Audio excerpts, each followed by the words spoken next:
On the show today, we say goodbye and we talk about life purpose. Our symbol today is the number 10, and as always, we interpret the dreams and answer the questions you sent in during the week.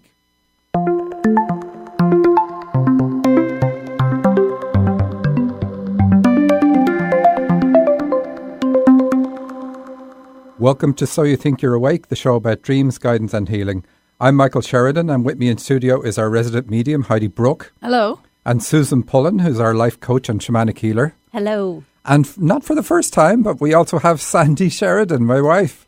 Hello. Thanks to everyone who sent dreams to radio show at dream-analysis.com. Your emails are the lifeblood of this show. But this is it. This is our last show. For 2 years, I've been asking you to continue to send them in, but you don't need to anymore. If you still have a burning dream, you can always jump the queue and call us on 425-373-5527. And we will analyse your dream, connect with your guides for advice, or you can call with questions for Susan about healing and changing old patterns in life. So it is the end of the show, but we continue on doing this type of work. Susan has lots of courses still going on, usually about 5 at the same time. I know, yes. And you can find out all about those on true-radiance.com. Heidi, have you got any channeling courses lined up? Oh, I keep promising it, but no, not right now. Okay, but you do. We are doing a course together starting on October 6th. We've had a few people sign up for that. So if you want a dream fix, that's where you can get that. Go to dream-analysis.com and have a look at the courses that are listed there. So I wrote a piece for the final show, so I'm going to read it out and get it over with. And I know we have a caller, but Gina, if you can hold on for a little while, we will get you.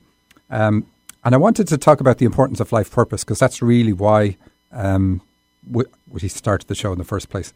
So when I started So You Think You're Awake in November 2014, my primary goal was to share my passion for dream analysis. I had other goals, to be sure. Yikes, did that sound Darby O'Gill Irish or what? Anyway, I did. I wanted to get experience hosting a radio show, to get comfortable sitting in the hot seat, to interview guests on air, to interpret callers' dreams live with the full pressure that brings when you're the host. Sure, I'd been a guest over 1,000 times on other radio shows, interpreting dreams live. But when you're the host, you're responsible for all the content and the dead air time. That changes everything. Over time, I grew into the host role. It wasn't fast. It took months. For the first few shows, I was so nervous beforehand. Anyone witnessing my frequent trips to the restroom would have thought I was testing a new laxative rather than preparing for a radio show. Sometimes I wondered myself.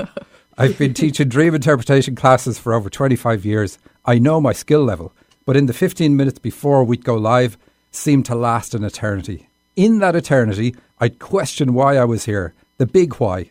Why was I strapped in front of a mic waiting for the executioner to producer to flick the on-air switch? I knew why. It's part of my life purpose, and I'm lucky enough to know that. Following my life purpose isn't always the easiest thing to do, but it does assure the most growth, and I've grown. The show has exceeded my goals. Credit for the show's success belongs to several people. Heidi and Susan, of course. They are the show. I can't thank them enough. There is also Eric Ryder, who has produced the show from the very beginning, in the background silently keeping the studio running, darting around, setting up mics, relaxing our guests, answering the phones and more. And he also stops us from crossing lines. There was that time he had to lunge across the desk and hit the panic button to bleep what one of us had said. I get confused, so I'm not sure which one of us it was now. Yeah, I wonder who that was. But that fast was it acting... you, Susan? That's what I ask. But that fast acting kept us on air and out of an FCC jail cell. Thanks also goes to my wife Sandy, whose love and generosity is always on my mind, partly because she loves to remind me of how generous she is. Every day. Like that time when we got married and she let me keep my last name. I'm kidding, of course. I had to win that one in court. But seriously, if you've ever listened to the show, you have a good idea of what she has to put up with. The benefit to her is that by sticking by me, she's paid off all her karma years earlier than expected. Sandy, you're welcome. Oh, careful now. Let's go home with these people later. A huge thanks goes to you, our listeners. Without you sending your dreams each week, we'd have nothing to do here. Thank God the novelty never wore off. We've received many emails expressing support for the show right from the beginning and continuing throughout, and we are humbled by that. Thank you. I also want to thank you for your thanks for the dreams we have interpreted. It's a funny business, really. Dreams focus on issues, sometimes hard issues. Many times it can seem like dreams are telling you something you don't want to know. The scenario plays out like this.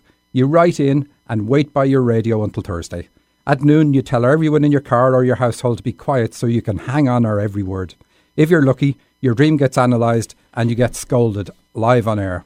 You then immediately write to thank us and include more dreams in the hope that we pick your dream again next week. You may have noticed I use humour much of the time. It's subtle, so you may have missed it. But trust me, if you listen to the archives, you'll hear it. Except when Heidi talks. She's way too serious. I use it because the subject matter of your dreams can be heavy. Dreams are serious. They hold no punches. If you're messing up in life, they call you out on it. I use humour in my interpretations to soften the blow of being told off. I love how Winston Churchill put it. He said, tact is the ability to tell somebody to go to somewhere in such a way that they look forward to the trip. Eric, did we get bleeped there? Dreams know where you're heading, and they want you to look forward to the trip, regardless of the cost. They encapsulate everything about you, your strengths, your weaknesses, your health, your relationships, traumas you've suffered and that still affect you today. They also push you to follow your life purpose, and that's my favourite part of analysis. You are here to experience the fullness of life, including traumas and setback. That may sound crazy, but anyone who's successfully worked on their issues will get it. We grow most through dealing with the issues that hold us back. The best counsellor in a field has usually experienced a similar trauma. Overcoming our limitations empowers us, and that's what life is about. It is a spiritual journey undertaken by choice and with careful planning to free our soul from the limitations we hold on to. We deliberately plan a life on the earth plane that allows us to mirror our individual limitations in the spirit world. We pick them up here because we already lean in their direction. If we work on ourselves and overcome them while here, we are free of them in both worlds. While that is the intention, we have a choice. We can choose to blame our childhood, blame our parents, blame society, blame our lack of money, blame our partner, blame our gender, blame whatever we want, or we can take any of the many opportunities in front of us for dealing with our issues. Dreams remind us that life is a spiritual journey and tells us where we are on our life path. They always give us hope. Yes, they tell us what our issues are, but they also give us the key to working through those issues. They empower us, and we feel that when dreams are analysed properly. The analysis should resonate and connect with your soul. It should move you to take action. A great many of you listening to this show have taken action. The fact that you continue to send your dreams is very revealing. You are clearly not afraid to do the work prescribed by your dreams. Many of you have taken my courses or asked me to help you deal with issues through cutting the ties that bind. Some of you have stayed in my home. I have made friends through this show. It has been most enjoyable experience. Thank you. Nicely said. So somebody else talk now. What about our caller? Yeah. Okay. So we have Gina on the line. Thanks for holding, Gina. Are you still there, That was Gina? a very beautiful speech. And I just happened to have the radio tuned on just at this moment, and I had a very bizarre series of dreams last night. And so it just seems like perfect divine timing. So I've never actually had a dream interpreted before, so I'm not sure how coherent this is going to sound.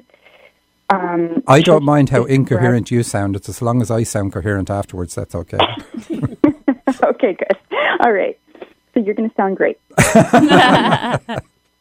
I was driving a car. I had a passenger friend, young lady, and it had a remote key, but she always wanted to be holding the key. So I usually have it in my purse, but she decided to be, she would unlock it and lock it manually every time we'd get out and go somewhere, come back to the car, and I found that a little unsettling. And I asked her, I said, I explained that, after this has been going on for quite a while, I'd like to have the keys as I usually do. And she just kind of smiled at me, kind of smirked, and very, very slowly gave them back. And then that was the last time she's in the dream. Then I come back out of a store or something, or a school, a big place, and I couldn't find the car. And I kept on looking, and it was just such a huge parking lot, and I had no idea where I left it. And I had the sense that this is a recurring dream, but I don't think it is a recurring dream. I think this is the first time I've had this dream, but there was that sense that, it always happens. And so I kept looking, and it took me quite a while, and it was very frustrating. And then I found that it was like the whole landscape was iced over. There was people, wailing, and there was snow, and someone was climbing a mountain. It was like a hill, and there were cars everywhere, snow on them, so it was very, very difficult to see. It was dark. And so I went to one car hoping that it was mine, and I started trying to get into it, but then it apparently didn't belong to me. And then I was caught by the people who it did belong to, and they were sort of a kind of gang members, like young Hispanic men that were in some kind of a gang or something, and they murdered me. And so I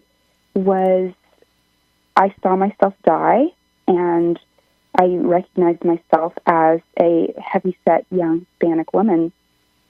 And I kind of tried to wake myself up as they were killing me, but I couldn't.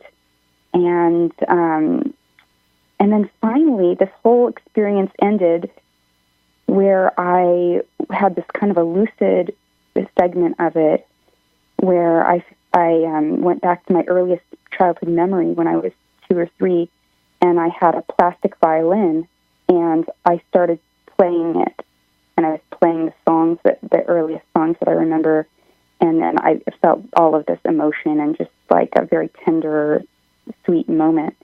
And there was some other weird stuff that happened in there too, but these were the most bizarre. Okay. So, first of all, do you play the violin? I do. Actually, I play another string instrument, but, my sisters played the violin. Okay. So, the symbols in your dream are very normal. So, but an interesting thing in your dream, are you Latino or Hispanic? No. Okay. But I do speak Spanish, and I kind of have a lot of friends who are.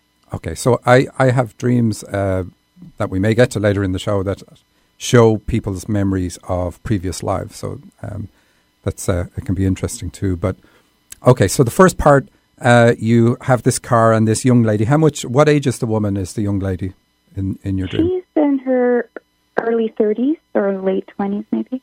Okay, so and she's Indian, by the way. I don't know if that makes a difference. Not necessarily, but okay. But she's holding the car keys, and she locks and opens the car every time you exit the car and get back into it. Yes. So this is saying that something earlier in your life causes you to protect yourself, and like you're everything in the dream. So this is one of the important things to realize. You're everything in the dream. Even the other part of the dream where you have all the cars and you can't find yours, and then you find one and it belongs to somebody else. It's your dream, so everything in the dream is a representation of something that's happened in your life or something that's going on in your mind. So this means that something happened at a younger time in your life that causes you to protect yourself or to want to protect yourself. And that's what this woman is doing. But you asking her for the keys is really good in the dream, and the fact that she gives them to you is really good in the dream. So that part ended fantastically because that's what you want. So you want to be the driver, you are the driver in the car. So that's perfect.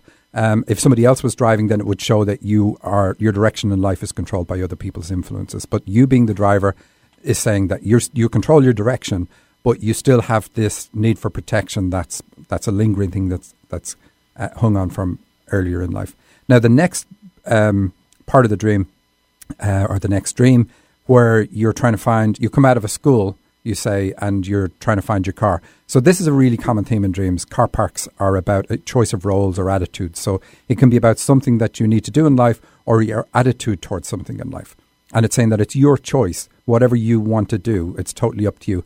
And the reason we get these reminders is because sometimes the earlier start in life controls us. It sort of conditions us to think a certain way or to react a certain way. And in your case, the conditioning is to do with how you express yourself, how you express your feelings.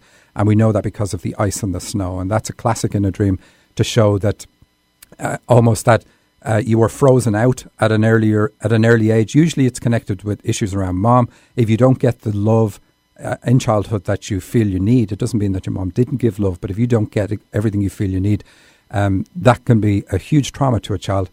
And the reaction is to close yourself off emotionally so that you don't feel that pain. And of course, that's meant to happen us in our lives, or meant to happen some of us in our lives. And then we get to a point where we need to open up, like your dream where you're not going to lock the car. Hopefully you take the keys, you take that, take away the ability of this younger person to keep locking it and so on, or be concerned about locking it. So we know that that's one of the issues. And then the gangland members, that's kind of an interesting one. This is about, if I try to look at the issues I need to in my life, it could be difficult. There might be pain involved, and it could be subconsciously we can feel that it could be life-threatening, like the experience you had in the dream. But these are good dreams. We only get these dreams of people coming in to threaten us when we move ourselves out of our comfort zone, when we get to a point where we say, okay, I'm going to do something different. I'm going to do something to fix what's going on, or whatever it happens to be. But this only happens during that time. Typically, it happens when somebody's gone through a therapy. And what we find is we have these dreams of people attacking us repeatedly. Quite often there's lots of blood and violence in them as well. But then we recognize the gang leader, and it turns out to be somebody from high school that we know, or whatever it is. But it turns out to be a friend, and they say, hey, look, this is okay. Gina's fine. Nobody should pick on her anymore. And that's it. And that's the end of our trauma, and the end of the start of us going through life having let it go. So this dream, because you come from a school, and schools in dreams represent learning about ourselves with a view to improving ourselves. This is saying that you're at a point now, whether it's through doing some work or whether it's through experiences in life, but either way, you're looking at life and you're at a point now where you do have the choices you want to make. And of course, you're not feeling entitled to make the choices that you make, and that's why the car belongs to somebody else in your dream. And what else have we got? Okay, so you die and you're you said an overweight Hispanic woman. Is that what you said? So yes. So I mean, not extremely overweight, but I didn't recognize myself. I looked somewhat like I looked like a different person. Okay. I had long, straight hair. I had a little piercing in my face. Yeah. Which I don't have, and so also the body, the corpse was underwater. Okay. So I was looking at the corpse underwater, and she was a beautiful young lady, but completely not what I look like. Feel free to jump in here, Heidi. But I would take that reference to be that some of the issues you have in your life are issues that you brought in from a former life, and that you working on these issues now is you killing off the negative influences from that life. And death in a dream is not about your own death. It's about letting negative influences die so that something new within you, something beautiful and always a positive trait, can flourish, because it's being suppressed by these negative things. And we bring these in on purpose. Like I was saying in my opening piece, we bring these in on purpose because by working through them and dealing with them, we become a stronger person. We empower ourselves, and we get to keep that when we move on, when we move back to the spirit world. Yeah. So overall, what you did in the dreams is really good. There was nothing bad about those dreams, even though they may have seemed a little bit traumatic to you. And then the looking at the woman through the water, it is about a past life. So it's letting go of the negative personality traits that you picked up in that life. And so so was this dream very recent, like last night, or? Yes. Yeah, so you've done something within the last few days. Of course, you would have been doing this over a few weeks, but that is the end of that negative personality trait. Can you say what it is? Well, I hope that it's procrastination. That's one of my problems. Something you've been working on, a lot lately. Oh, yeah. Well, I've just been working on getting a clearer vision for my career, and it's been something I actually was able to kind of sit down and articulate something. And there's another thing that I did for work yesterday that was a little bit difficult. I had to write something up that wasn't a very pleasant thing to do. Oh, okay. And did you have to share yourself in that? Like, was it?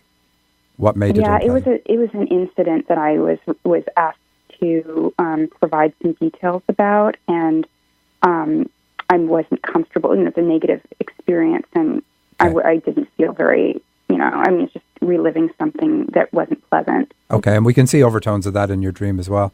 And then the other part that I forgot to comment on, the playing the violin brings it back to childhood as well. So this is also healing for issues in childhood. And you said that you could feel the emotional release, if I remember properly, at that point in the dream. But we're going to have to leave it at that because we have other calls coming in. But I hope that helped you, Gina.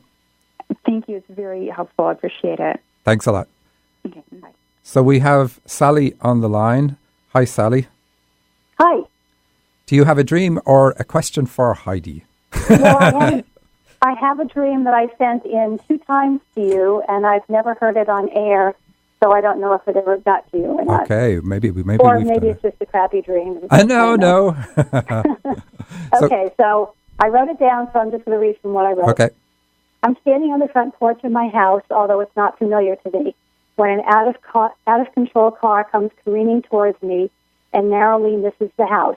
It veers down the left side of the house and continues toward the backyard, which is heavily wooded. My vision is blocked by a stone wall at the end of the porch, and I hug the wall knowing that through it I will feel the impact of a crash. I feel nothing and hear nothing. Then the car, which is bright metallic green, comes back up front, sort of floating as if being bandied about by waves, but there's no water. The car is now just a shell of what it had been, so there obviously had been impact. Even the roof is gone, and the man inside is slumped over the right driver's side, and I presume dead. Also, the car and man are smaller than real life. I go inside to grab my cell phone to call the police. I'm now standing just inside the front door, dialing the phone, but there's no connection.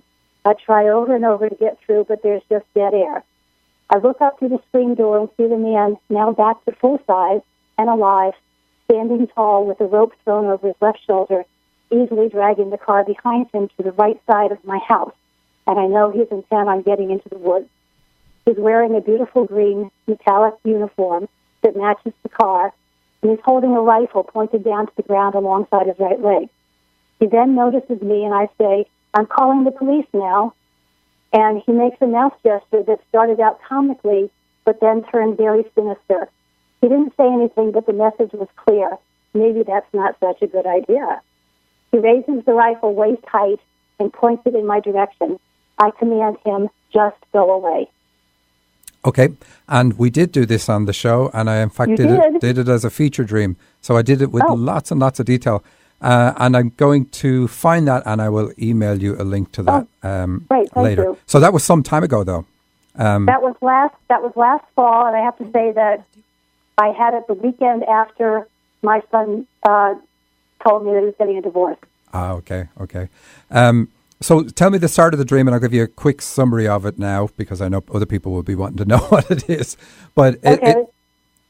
So go ahead. I was standing on the front porch of the house when the car came out of control towards the house, but then went to the left side of the house. Yeah, okay. So that's about, the front of the house is going to be about the future. The back of the house, you've often heard me say, is about the past. The front is about the future. So something coming at you while you're standing at the front of the house is about something that's imminent or something that's in your present time. But so this car or a car crash is typically going to be about some trauma that happens, and it doesn't hit the house, though it goes past and goes to the side. You say later on that the car is green, so we know it's an emotional thing. We know there's a man slumped over the wheel and all that in the car, so we know it's connected to issues with men. And there's going to be, of course, there's going to be overlaps with what's going on with your son, but the dream is also going to be about things that have gone on for you in the past. So you talk about the car being a shell, just a shell. So this is about things impacting you in such a way that it affects your ability to express yourself. Now, this is one of the big themes in dreams, is like, how open am I, or how much of me is present in my conversations and in what I share. And when you say something was a shell, then we know, okay, I'm holding back, and I'm also holding back because I've been hurt. So this is going to be about you've been hurt in the past, and this thing with your son is just bringing all that up. The person pointing the rifle, that's not a very good symbol in dreams. They're going to be, at the best, it's going to be a symbol of anger, and you're having to address that anger directed at you from a male, and you're having to address that in the dream, and you do address it, which is really good. What does he do after that? I know you say he turns sinister, but what happens after that point in the dream? Then I just said, just go away. Yeah, okay. So, I mean, that's what you want to do. So the ending is really good. So this is what life does. Things that happen bring up, it's the way our brain works, brings up things that we've parked ourselves. And we quite often don't know why it's come up the way and it's more the feelings. Why do these feelings come up for an event?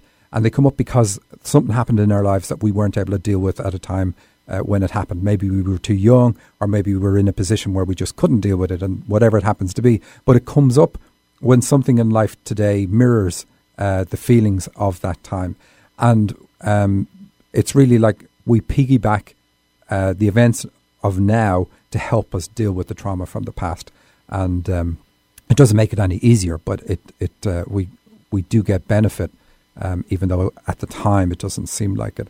And I know I've skipped a lot of the dream, but I will find the rest of it, and there's tremendous detail because, like I said, I did use it as a feature dream, and we'll give you that sometime today after the show.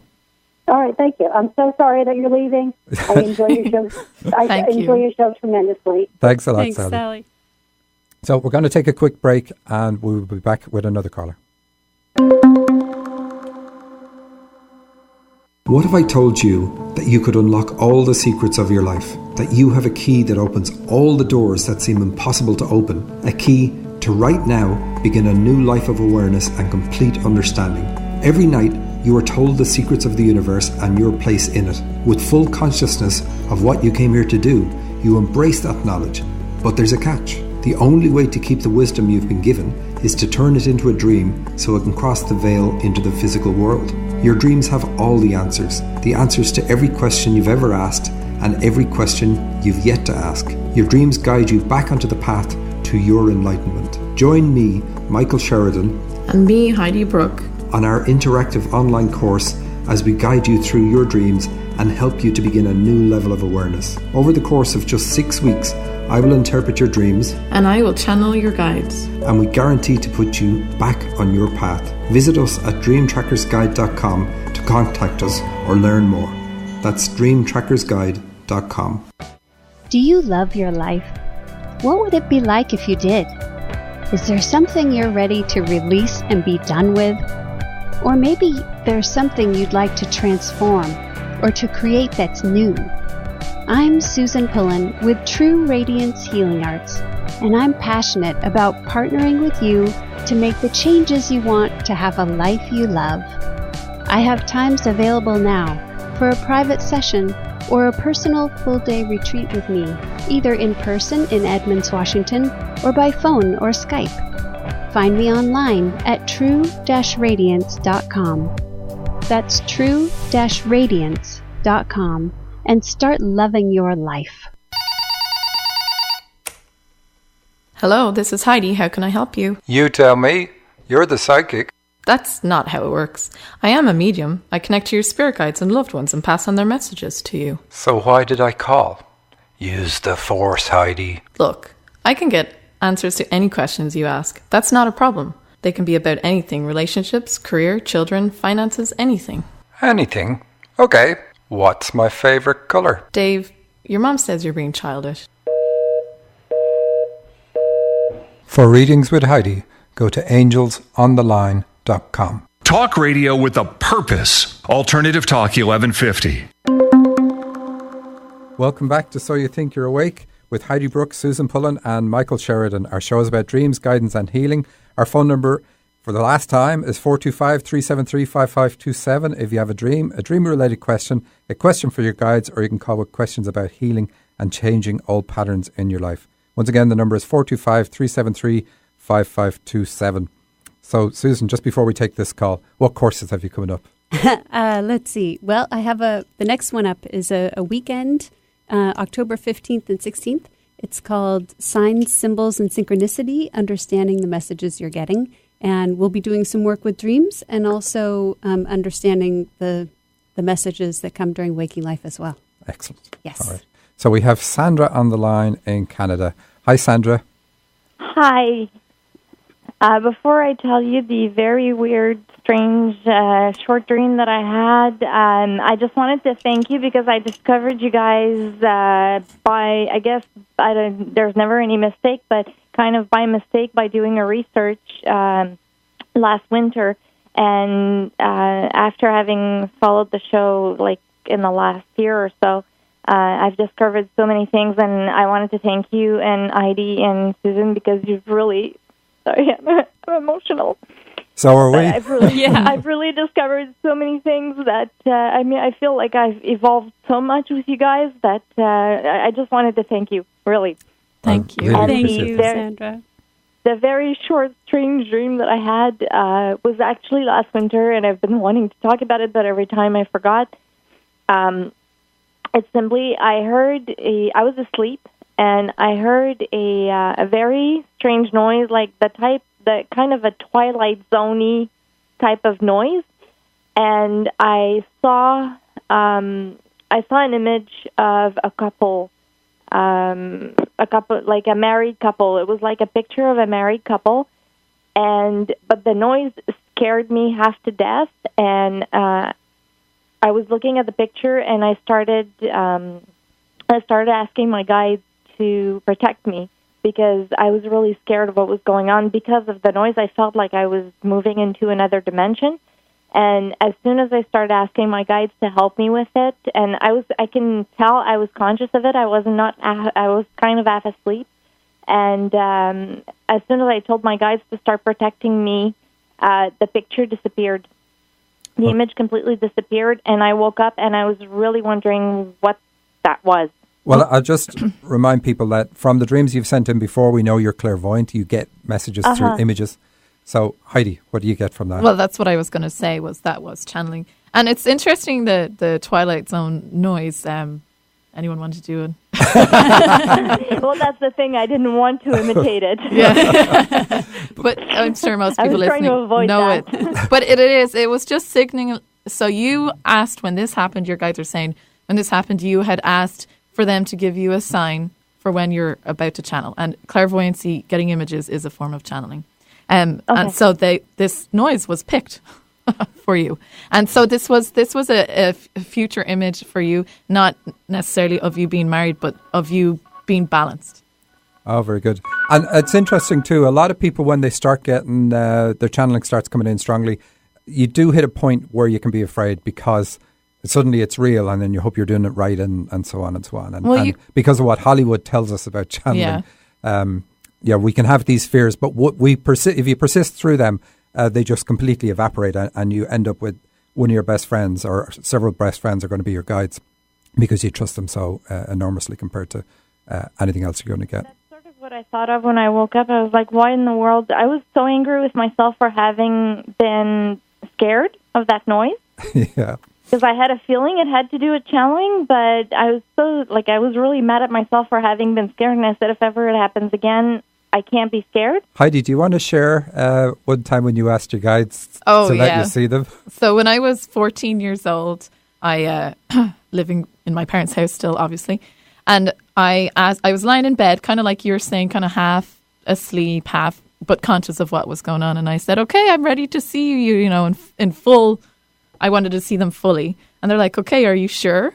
And I said, "Yes," but I didn't realize that. They were going to, it was like I couldn't move, when you're in that half dream state when you have, like, people call it sleep paralysis.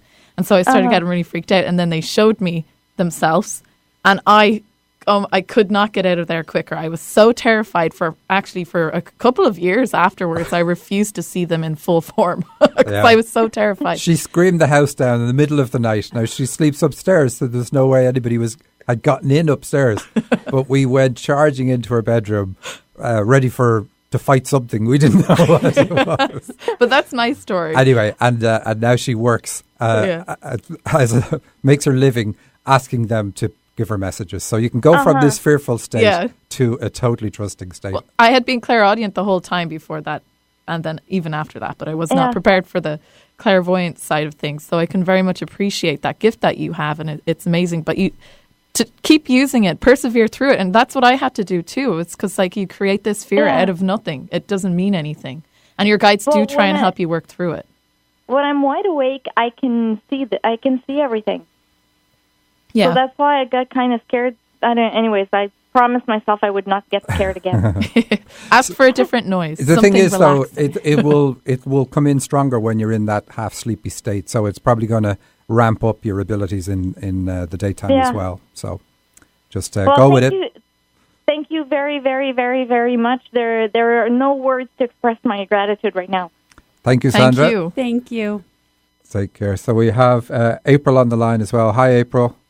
Oh, hello. Can you hear me? We can, and it says you have a dream. I do. Well, first of all, I'm also very sorry. You guys have been very influential in my life this last year, and I'm sad as well to see you go. And I was debating whether I should call or not. Well, thank you for calling. I dreamt of the number 10, so I was like, then my guy told me to call. Oh, yeah, thank you. That's our symbol for today, the number 10. I know. Because 10 has to do with completion. It's the completion of the set of numbers. Thank you for that reminder. It's the completion of the set of numbers, so it means you're coming to the end phase of something. And it's always good in a dream, because you're not allowed to end something spiritually. You can't end a spiritual journey without having dealt with everything you need to deal with on the path. So it's always good to see. Always good to see. So it'll be good to see in your dream, unless it's going to be about an issue you picked up at age 10. But let's see. Right. No, I don't think so. Well, I'm only joking. Well, I was in my aunt's house from childhood, and I was in her bathroom, and I was looking at the bottom of the bathtub, and I noticed how clean and pristine and silver the drain was, where the water drains, obviously. Yeah. And I was like, oh, that's so clean. And I was like, I bet that feels really great to take a shower in such a nice, clean space. And I was like, either it feels wonderful or it's so stressful that she has to keep it clean that she's kind of like, overthinking it. So I was like, it's either wonderful or it's kind of like too much work. And she called me on the phone and she said that her and my grandmother were on this plan, this $10 a month plan for, I already know what this means, but a $10 a month plan for hot dogs. And For hot so they were dogs? getting like a monthly hot dog, like a CSA for hot dogs or something. Like, Nice. you get a month, $10, we'll give you hot dogs for a month. And so she said that they were on this $10 plan, but my uncle had screwed them out of their hot dogs, and so they were going to have to make another order. And my cousin was going to get in on that order, and did I want to get in on the order for $10 a month hot dogs? And I thought about it for a second. I was like, I don't think so. That seems kind of like too much money to spend on hot dogs for a month. Like, who wants to eat that many hot dogs? So that was my dream. Okay, and you said you know what that part means, so please tell us. Yeah. Well, it's a phallic symbol. Right, yeah, I suppose it can be. So in the bathroom is to do with eliminating things. Okay. And you pointing out how clean the drain is. What's your diet like? Well, it's iffy right now, probably. Okay. And while the hot dog can be a phallic symbol, and certainly is, we're not going to go that route on the show, it's also going to be about your diet and eating junk.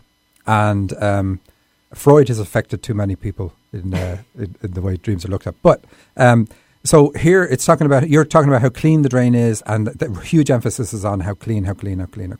So this is saying the dream wants you to clean up your digestive system and your elimination system in particular, but that obviously will clean up when you fix your diet. But there's more to it than that. You say you're in your aunt's house, and you did mention childhood. Your childhood, it was the house that she lived in childhood, and she was married to my uncle in it, but she's no longer married to him. Okay, so it's bringing you back to childhood, and it's saying that it's also about cleansing issues that you picked up from childhood, but the issues can be bad habits in eating and so on. But the fact that they order they're ordering the hot dogs for $10 each. So okay, yeah, there is a you're right about the phallic symbol reference. So the dream wants you to fix issues that cause you to, let's just say, that affect your sexual appetite, and that's what the dream's trying to heal. This isn't the night before. I dreamt about someone driving in a black truck, and he was smoking a cigarette. And my daughter was in the car with him, and I don't have any addictive habits right now, so I know I'm seeing a theme night after night. But I wonder that's for the late night dream show, though. I'm sorry. I know I'm the saucy last show of the millennia here. I wonder, can Heidi? Why does it? I'm like, I feel whatever. I feel fine. I accept myself, but like, why does it matter so much that this is an issue that my guides want me to have a nicer view or whatever? Like, what?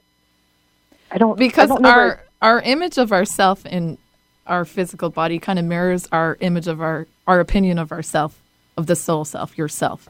And so everything that you pick up throughout life is a reflection of you. And so it's something that is, you might think is only just a physical earthly problem, is actually just a mirror for you. And if you can work through that, then you are working on yourself and you are evolving as a soul. And of course the physical reality of it, it's as Michael said earlier, it's the feelings that come with it, not necessarily the event. And also realize our sexual activity charges our creative center. Our base chakra is also to do with creativity. So if we have negative views on that, then we can suppress our own creativity too, and other things as well. And for you specifically, I don't know, I probably asked you this before, but were you raised in a very religious household, or? Kind of. Yeah, I think I put that on myself. Yeah, your opinion of past partners and everything, and you very much, you need to separate that as being you view it as a negative thing, and there's no reason for you to do that. Like, there's no reason whatsoever that you should have a negative view on your past and your past partners. Okay. Other than, like, attributes, but the being in relationships with people before you were married and things like that. That's what your guys are talking about. Why do you have such a negative view of it? Because somebody read a book once and said that that's a bad thing. Like, it's not. It's just you should look at your experience from it, how you grew, and how it makes you feel today. And the only reason you're looking at some of the negative aspects is because somebody told you, well, you shouldn't have been so lustful. And that's what your guides are saying. Okay. So it's a good thing. Celebrate it. Okay. I'll go out now. There you go. What a change. Just kidding. Thank you guys so much. I'll miss you. Thanks a lot, April. Thanks, April. So what have some people said? Lisa said, I so appreciate your valuable time and will greatly miss your radio show. Thank you, Lisa. Erin says, I'll miss listening to your show as part of my Friday night routine. Positive thoughts being sent to you on whatever lies ahead. Thank you, Erin. And he says, thank you so much for doing my dreams last week. I just listened to the show. I have done detailed analysis on them myself, so I'll compare and see how well I did. I will truly miss your weekly show. I will likely go into withdrawal with everything I've learned through the courses. I still learn every week on the show. The three of you all work so well together. Perhaps in the future you will work together again. And thank you for that, Annie. And we have Mary says, I love listening to your radio show and I'm going to miss it too. Best wishes for the future. Thanks, Mary. Jackie says, I'm going to miss your show. And she has a sad face there. Sad smiley face. Emoji. A sad emoji. She sent us another note too, saying she was sending love for the Oh, three of us. very good, very good. And Derek says, sorry to hear that your show is ending, but all part of the journey. If you believe in 6 degrees of separation, then you know you've touched many people's lives in a powerful way. And John says, best of luck with the show today. Thank you, John. Nadia says, thanks for all your work on the radio show. I look forward to you coming back on the air. And they're just some of the things people have said, and we really do. I think you skipped a few of my praises in there. You wrote them from anonymous email. No, I didn't. Heidi isn't particularly fantastic. That's the one. I was able to find them and root them out. But seriously, we really appreciate all the feedback, and it's been a beautiful journey. Absolutely, it's been a roller coaster. But then we told Susan, look, cotton on, come on. No, it has been a lot of fun. It's stressful, but yet exhilarating at the same time. Yes, so if I could describe it that way. And it's always funny.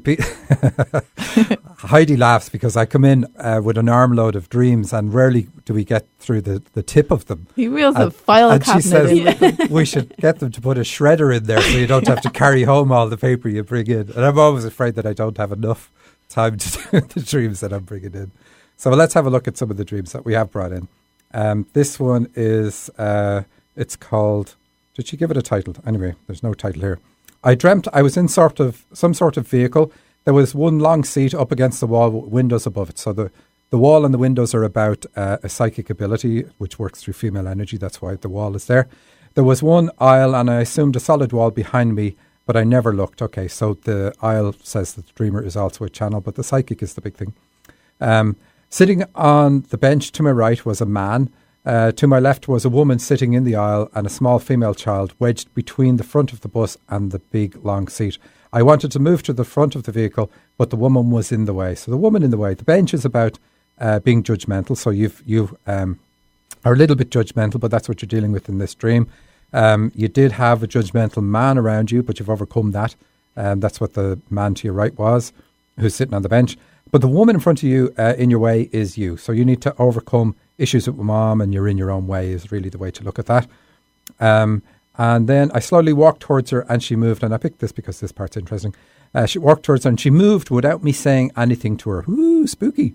I walked to the front of the vehicle which had one large glass window and no driver. So the dream is all about waiting for you to take the driver's seat. I could see many people standing around waiting for this bus. It was like these people didn't see the vehicle approaching and we were going to hit some of them. So I slowed the vehicle down with my mind and gently nudged them out of the way. Okay, so that moving the woman without saying anything to her and slowing the bus down with your mind says that you have strong mental projection abilities. And because it's a bus, you should be using them and working with groups of people. You're good with working with group energy. That's what you need to be doing. And that's it. So the dream is saying, basically, it's time for you to get in the driver's seat. I mean, it's not good in a dream when somebody else is driving the car, but here there's no driver. So that even makes it more obvious to say, look, you should be driving this. I'm saying car, but it's a bus. And then the last part is you said, then I realized there was no door, but the next thing I know, I'm descending from the sky into this group of people and I calmly start walking. So again, group of people saying you're to work with groups and there's no door. So it's all about you need to create the opportunities in your life for doing these things. And I'm looking at the time, so I'm trying to pick some of the dreams that I really wanted to get to. Gold dust sunrise, a nice short one. I'm sitting on the side of a mountain watching the sunrise. As the sun comes up, the light it is radiating is a very intense, bright white light. As this white light hits the homes and everything in the valley below, everything becomes covered in a light gold dust. And I've got Heidi's interpretation here, and she says, it's a healing dream. Bring the sun to the valley. This is the responsibility you have brought with you, and honour you have undertaken. Behold the gift you will bring. I love it when you channel. We should start using words like that in everyday sentences. I don't talk Behold, like that. Heidi is going to the toilet. It has a different ring to it, doesn't it? Behold. Anyway, so yeah. Those were her guide's words, not mine. Yeah, I know. But it is kind of funny. So it's basically what you're saying is that she's here to bring healing to other people. Yes. And that's why all that gold dust touches everybody. And of course, the fact that you call it gold dust shows how precious this whole thing is. So let's have a look at another one. I was in town and decided, this is from Julie, I was in town and decided to visit my childhood friend's parents, whom I really liked. I wanted to see them because I knew their daughter, whom I had been close to, had died some time ago. Now, in reality, she hasn't died. She has? Hasn't. Oh. I went in a van full of younger people that I knew, like my teenagers and their friends. So this is bringing you back to your teenage years. My friend's parents lived downtown in a very busy city. The outside of where they lived was different than reality, but in the inside, the house was the same. We laughed and hugged, and everyone tried to fit into their home. Something spilled, such as a full trash can tipping over. We all tried to pick stuff up to be helpful. I picked things up off the tile floor. So picking things up, and we know it's childhood, teenage years. It's saying you pick things up in your teenage years. The tile floor tells us it's going to be something to do with your elimination system, but we already know that from the trash can tipping over. So eating habits, bad eating habits picked up in childhood, we have that here. But we also see this other thing, and I found odd objects, you say, such as a tiny glass football. I held it up and said, anyone need a football? And we laughed. So it's interesting you hold this up. Why do you hold it up? Because it's really important. And this says that you have a psychic ability. That's what glass represents in a dream. But the fact that it's tiny says this is something that you haven't pursued. At least you haven't pursued it as much as you should. And the football is about the game of life. And Heidi, your notes on this one, in fact, are pick up the game of life again. The bad diet habits started around teenage years, the age she was with this friend in her teenage years. Okay, so there's more to the dream. We were leaving and saying goodbye, and then the parents decided to serve dessert, and they were cutting up serving. So this gives us a clue about your own parents. Okay, you're dreaming about somebody else's, but everybody in that dream represents you and influences on you. So, of course, these parents may have had positive influences on you, but that usually happens later in life. And the real influences are from the people before we could rationalize. So saying people were cutting up would talk about your own parents being very cutting or anger and so on in your childhood. Again, something spilled and we thought it was because the utensils were too heavy for the cup they were placed in and it tipped over. I said, when I visited again, I hoped my friend's dad would make his great Welsh rarebit dish. He did not respond. So we have a clue here, not getting a reaction from the father in the dream. After we left and got in the van, someone said it was sad that the two of their children had died. So this is really the crux of the dream. And you continue on, you say, I was shocked at two. Now, if we erased all the other words and just read, I was shocked at two, this tells us that the issues that you're dealing with and fighting with today are issues that you picked up at the age 2, that affected you at the age 2 because of their shock factor. And that's really what the dream is about. And that's why 2 of their children had died. It's all about you at age 2. And it's saying something about you, something within you died, we will say, but it's only an expression. It doesn't mean it's really gone. So the dream is asking you to go back, deal with the issues that you picked up at that age so that you can breathe life into them again. Now, again, remembering what we read at the start of the show, this is what life is about. We pick these and we get affected negatively so that we can work on the issues. And I know it always seems personal and it always seems harsh when you're the person involved. And it is personal. We pick them, we plan our lives, we pick our parents, and a lot of people find that difficult to imagine. But when you've done the work on yourself and you see how much you've grown from doing that, it's not that you would look back and say, oh, I'd do it again. It's never like that. But you say, okay, I see how I grew through this. I still think it's mad. But from a spiritual perspective, when we do this planning, it makes a lot of sense. Anyway, you say, I was shocked at 2 as I had known about my friend dying, but not about anyone else. Okay, so that's fine. Anything else on that dream? So I'm looking. Anybody want to say anything else before? So I just wanted to ask you, because this is the last show, and have we said it before? So I've seen a lot of dreams, people sending in with you in the dream.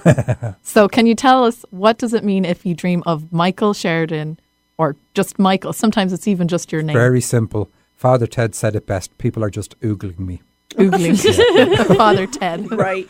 You have to be Irish to get that reference. He said that. People got it. He said that in a live interview. Why was his show so good? He said, people are even watching it with the sound down. They're just oogling me. A TV show.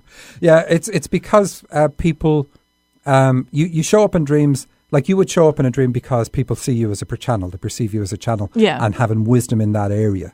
So Susan would show up in a dream because she's a healer, and people having her in dreams, it would be, okay, she has healing advice, or indeed can even heal me in the dream. Mm-hmm. And usually when somebody shows up in a dream like that, it's because you see, you respect the value that they bring to your dreams.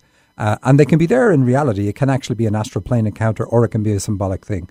But somebody could be, like you could be in somebody's dream because they're also a channel, or Susan could be in a dream because they're also a healer. And I can be in people's dreams for whatever it is they perceive about me. Usually it's about the spiritual teaching side rather than dreams.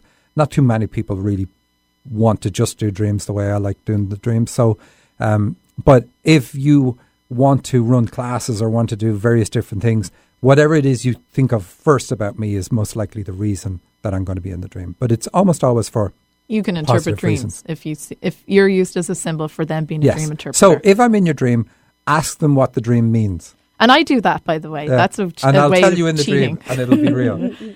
And so when you first started out doing dreams, you were what? You were 23, 24? 25 or around 25 to 7. I can't remember. That's very late in the game, isn't it? No, only joking. No, but so, and then you also had dreams of your dream teacher. I did, yes. Telling you were a dream interpreter. Yeah, and he was writing a book at the time. And in my dream, one of my dreams, I had his book, even though it wasn't finished and it wasn't published. But I had it in my dream and I was reading it. And he told me from that dream that I should be teaching dream analysis. Of course, I told him he was mad. So, no, I just thought that's interesting, because I think a lot of people will continue to have dreams with you in it if they have that ability. Yes. And of course, this is the last show, but this isn't the last opportunity to get dreams interpreted or have healing advice from Susan or even have readings from me. We all do still work outside of the radio show, and you can reach us at dream-analysis.com. Yeah. And Susan at true-radiance.com. But you'll get them all. You get the links to Susan at dream-analysis.com as well. So that's going to be it. Remember, you can get our contact details, like we said, and all archives of previous shows on dream-analysis.com. Thanks to our producer and engineer, Eric Ryder. Thank you, Eric. Thanks to Heidi, Brooke and Susan Pullen. Thank you for listening and especially for sending us your dreams and questions. I'm Michael Sheridan. The Dream Team has now left the building. Until our next incarnation, we leave you with this quote: be good, so good at what you do, they can't ignore you. Thanks for listening.